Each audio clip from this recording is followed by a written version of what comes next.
ඔයත් ආධ්‍යාත්මික සැනසීමක් හොයන කෙනෙක්ද? ගොඩක් වෙලාවට ගොඩක් කට්ටිය ආධ්‍යාත්මික සැනසීම හොයාගෙන එක එක දේවල් try කරනවා. මෙඩිටේට් කරන්න උත්සාහ කරනවා, එක එක දේශනා අහනවා, එක එක ටෙක්නික්ස් try කරනවා. ඇත්තටම ආධ්‍යාත්මික සැනසීම කියලා කියන්නේ ඔයා උත්සාහ කරලා achieve කරගන්න දෙයක් නෙමෙයි. ආධ්‍යාත්මික සැනසීම කියලා කියන්නේ මේ දැනුත් ඔයාගේ අභ්‍යන්තරයේ තියෙන natural ස්වභාවික తত্ত্বය. ඒ කියන්නේ ඔයා පුංචි ළමයෙක් විදිහට මේ ලෝකෙට එනකොට ඔයා කොහොමත් ස්වභාවිකයි. නමුත් පසු කාලීනව වෙන traumatic events වලින්, past relationship වල තියෙන traumas වලින් අපි අපේ ඇතුළට ගොඩාක් හැඟීම් යටපත් කරගන්නවා. ඒ වගේම අපි ගුරුවරුන්ගෙන්, වැඩිහිටියන්ගෙන් එක එක දේවල් අපේ මනස තුල තැම්පත් කරගන්නවා. එක එක සීමාවන්, boundaries, limitations අපේ subconscious mind එකේ අපි store කරගන්නවා.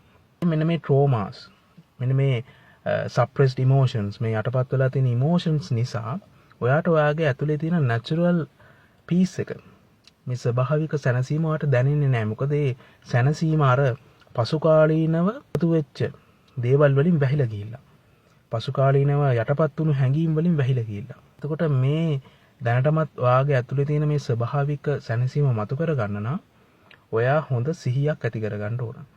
අපි ජීවිතේ එක් එක් සිද්ධි වලට මුහුණ දෙනකොට, සමහර සම්බන්ධතා එක්ක අපි ගනුදෙනු කරනකොට, සමහර මිනිස්සු එක්ක අපි ගනුදෙනු කරනකොට අපි ඇතුලේ තියෙන මේ තුවාල, මේ traumas ඇවිස්සෙල උඩට එනවා.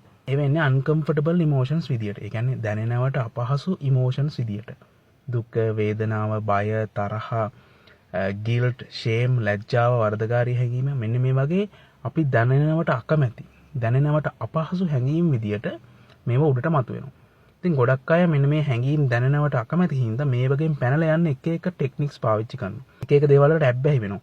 සමහර අය මිනිසුන්ට ඇබ්බැහි වෙනවා, සමහර අය ඩ්‍රග්ස් වලට ඇබ්බැහි වෙනවා, මූවීස් බලන්න ඇබ්බැහි වෙනවා, පාටිස් වලට ඇබ්බැහි වෙනවා. එක එක අය එක එක දේවල් වලට ඇබ්බැහි වෙනවා Tamanට දැනෙන හැඟීම් වලින් පැනලා යන්න. ගොඩක් අය මෙඩිටේෂන් කියලා කරන්නේත් Tamanට දැනෙන හැඟීම් වලින් පැනලා යන්න උත්සාහ කිරීමක්. Tamanට දැනෙන දුක වේදනාවෙන් පැනලා යන්න උත්සාහ කිරීමක්. හැබැයි ඔයාට ඇත්තටම ආධ්‍යාත්මික සැනසීම ළඟා කරගන්න ඕන නම්, ඔයාගේ ඇතුලේ තියෙන natural සැනසීම ටච් කරන්න ඕන නම්, ඔයා කරන්න ඕනේ ඔයා ඔයත් එක්ක ජීවත් වෙන්න පටන් ගන්න ඕන. ඔයාට දැනෙන අපහසු හැඟීම් එක්ක ජීවත් වෙන්න පටන් ගන්න ඕන. ඒකට බොහොම සිහියක් ඔයා අවදි කරගන්න ඕන. ඔයාගේ ඇතුලෙන් දුක, වේදනාව, තරහ, ලැජ්ජාව, වර්ධකාරී හැඟීම, මෙන්න මේ වගේ හැඟීම් මතුවෙනකොට හොඳ සිහියකින් මේව නිරීක්ෂණය කරන්න. ගොඩක් වෙලාවට වෙන්නේ අපි මේව නිරීක්ෂණය කරගන්නේ නැතුව අපි මේවෙන් පැනලා යන උත්සාහ කරනවා. එහෙම නැත්නම් අපි මේ දැනෙන හැඟීම් එක්ක මානසික කතන්දර හදා ගන්නවා. මේ දැනෙන හැඟීම් එක්ක අපි හිත අතරමං වෙනවා. දුකක්, වේදනාවක් දැනෙනකොට අයියෝ මට මෙහෙම වුණා, අර වුණා, අරය මට මෙහෙම කරා කියලා අපි ඒකත් එක්ක කතාවක් හදාගෙන ඒ කතාව ඇතුලේ අපි අතරමං වෙනවා. ඊට පස්සේ අපි ඒ කතාවට ඇබ්බැහි වෙනවා. කාලයක් ගිහලා අපි ওই කතාවට ඇබ්බැහිලා ඕකෙම ජීවත් වෙන්න පටන් ගන්නවා. ඉතින් ඔයාට දුක, වේදනාව, තරහ, වෛරය, වර්ධකාරී හැඟීම, ලැජ්ජාව මේ වගේ හැඟීම් දැනනකොට ඒ ගැන හොඳ සිහියක් ඇති කරගන්න. ඒ ගැන දැනුවත් වෙන්න. ඒක නිරීක්ෂණය කරන්න. දුක, වේදනාව දැනෙනවා. වෙනද ඔයා දුක, වේදනාවත් එක්ක අතරමං වෙනවා. ඒකත් එක්ක කතාවක් හදාගෙන ඒ කතාව ඇතුලේ අතරමං වෙනවා. දැන් ඔයා දුක, වේදනාව නිරීක්ෂණය කරනවා. මේක දැනෙන්නේ කොහෙන්ද? මෙන්න මෙතනින් මට මේ දුක, වේදනාව දැනෙනවා. ඒ දැනෙන එකට සතිමත් වෙනවා. ඒක නිරීක්ෂණය කරනවා. ඒකට ආදරෙන්, කරුණාවෙන් කතා කරනවා. කොන්දේසි විරහිතව මේ හැඟීම බාර ගන්නවා. දුක, වේදනාව දැනෙනවා නම්, ලැජ්ජාවක් දැනෙනවා නම්, වර්ධකාරී හැඟීමක් දැනෙනවා නම්, තරහක් දැනෙනවා නම්, බයක් දැනෙනවා නම් ඒ ගැන මුලින්ම දැනුවත් වෙන්න.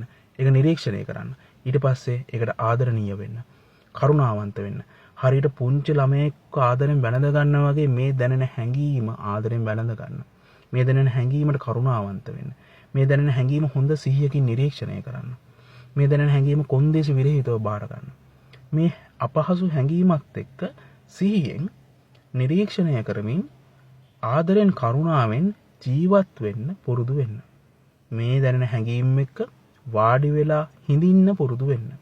ඔයා මේවත් එක්ක වාඩි වෙලා හිඳිනකොට, ඔයා මේ හැඟීම් වලට දැනෙන ඉඩ අවකාශය ලබා දෙනකොට මේ හිර වෙලා තියෙන හැඟීම් පොඩ නිදහස් වෙන්න ගන්නවා. මේක ෂණිකව සිද්ධ වෙන දෙයක් නෙමෙයි. ඒකින්ද මේකට බොහෝම ඉවසීමක් අවශ්‍යයි. ඉතින් ඔයා බොහොම ඉවසීමෙන් තමන් එක්ක ජීවත් වෙනකොට, තමන්ගේ හැඟීම් එක්ක ජීවත් වෙනකොට, දුක, වේදනාවට දැනෙන ඉඩ අවකාශය ලබා දෙනකොට, කොන්දේසි විරහිතව මේක බාර ගන්නකොට, කරුණාවන්ත වෙනකොට මේ හැඟීම් පොඩ ඔයාගෙන් නිදහස් වෙන්න පටන් ගන්නවා. මෙන්න මේ හැඟීම් නිදහස් වෙනකොට ඔයාගේ අභ්‍යන්තරයේ තියෙන මේ natural සැනසීම ඔයාට ටච් වෙන්න පටන් ගන්නවා. ඔයාගේ ඇතුලේ කොහොමත් දැනටමත් තියෙන මේ ස්වභාවික ආධ්‍යාත්මික සැනසීම ඔයාට ටච් වෙන්න පටන් ගන්නවා.